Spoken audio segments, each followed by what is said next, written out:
This is Chuck Rowe from Midwest Studies Group. Thanks again for joining us yet for another edition of our video series. This week's topic, endowments. Now, joining us again from Midwest Studies Group is going to be Kelley Tetzlaff. Thanks for joining us, Kelley. Sure, Chuck. Good to be here. So for those that don't know, Kelley has an extensive history working in the plan giving world, having spent a number of years working with groups like Boys and Girls Club, the American Red Cross, and the Arthritis Foundation. So Kelley, let's start out with the basic question. What is an endowment? A simple definition of an endowment is that it is a fund where the original gift, the principal, or the technical name is the corpus, is put into the endowment, and the original deposit or original gift cannot be spent. Only the investment earnings are available for use by the organization. There are a couple of three subcategories of an endowment. First one, Chuck, would be that is called a permanent endowment. This is a picture where that corpus, that original deposit, cannot be spent. Only the investment earnings are spent. Now, that endowment, that permanent endowment, can be a general fund where the earnings are used for general expenses and programs of the organization, or it could be a named or restricted fund that the earnings would only be spent for a specific purpose. The second would be called a temporary or a quasi endowment.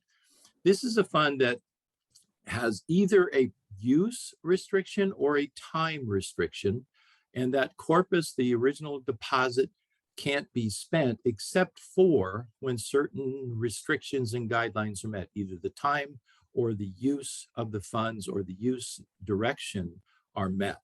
At that point, the principal and the earnings can be spent for the use it's designated for. The last one, the third one, is really what's called a board endowment. This technically is not an endowment. It's more of a board restricted fund. This is set up often by boards and used as the reserve or safety account, that the board has the authority to set funds aside for future use. They also have the authority to move that money back into the expenditures or to use the funds.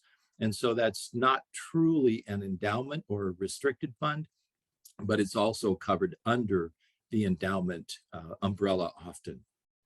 Now, Kelley, me and you work with nonprofits all over the country, and it doesn't matter what state people live in. We get the same question all the time, and that is, how am I supposed to build an endowment or even start an endowment when I need to worry about the day-to-day money to keep our nonprofit running? How would you answer that for people?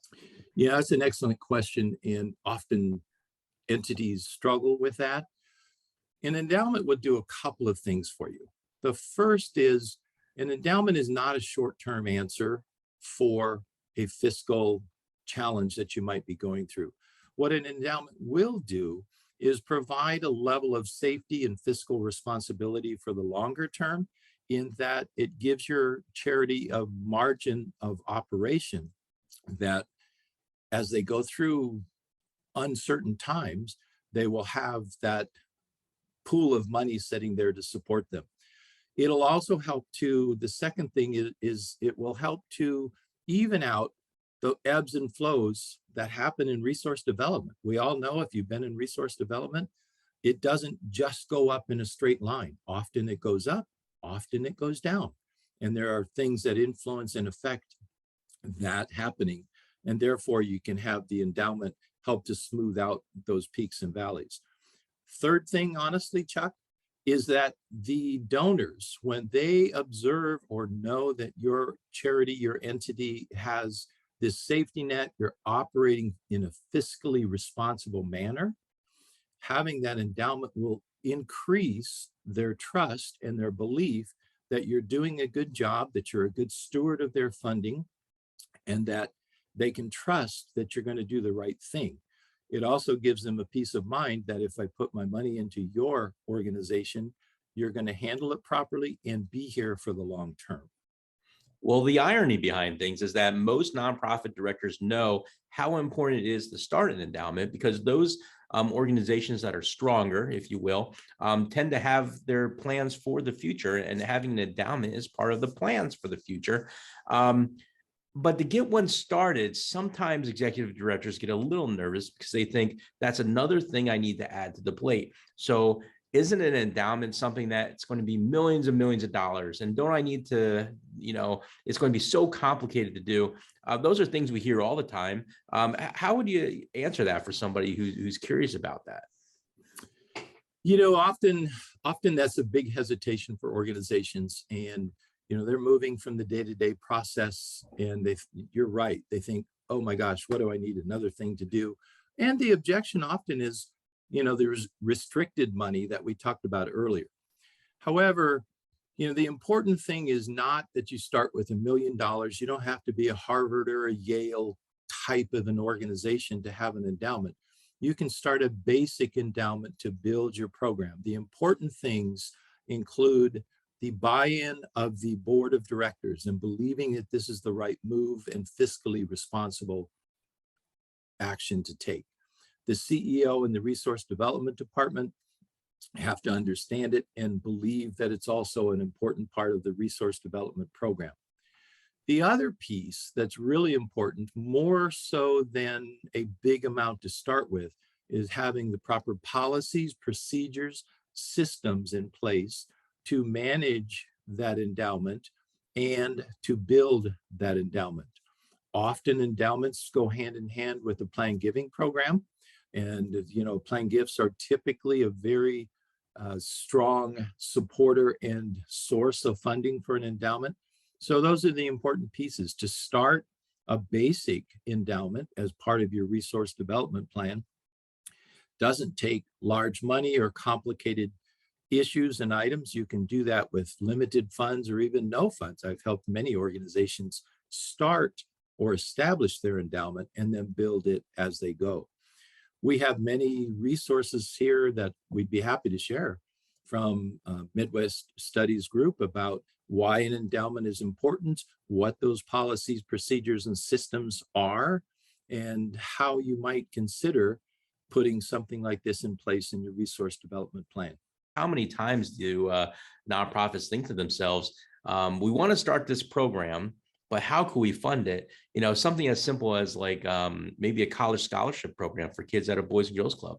I mean, that's easy as just putting $10,000 away. And every year, whatever that 4 or 5%, that you might be getting from that principal, you can use towards scholarships. And every year you just build it up, build it up, build it up. What do you tell as far as advice goes to nonprofits when they do start out small and how they can start building that over the years? Well, the typical, you set up in your policies and you take a look at what level is going to be a reasonable level to start taking withdrawals from that, or taking investment earnings out of that withdrawal or out of that investment endowment. And what it makes sense typically is to build that endowment up to a certain level. And it depends on the organization and the purpose of the endowment, what that level is. But you let the principal or the corpus build to the point where it makes sense to start using the investment earnings and putting that together. Well, before we go, do you have any last piece of advice for those considering starting an endowment? Yes, I would certainly say don't be afraid of it.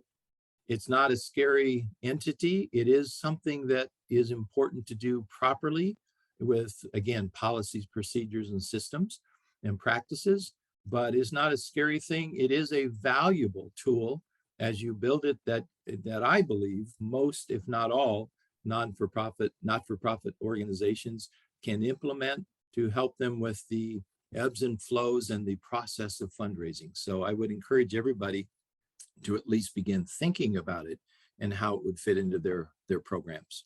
And friends, this is exactly why having Kelley part of our team is a huge asset, not just for our firm, but the people that we serve. And so having someone like Kelley work with you hand in hand to get your endowment going would be a huge, great asset for you as a nonprofit. So, so as always, thank you so much for your time, Kelley.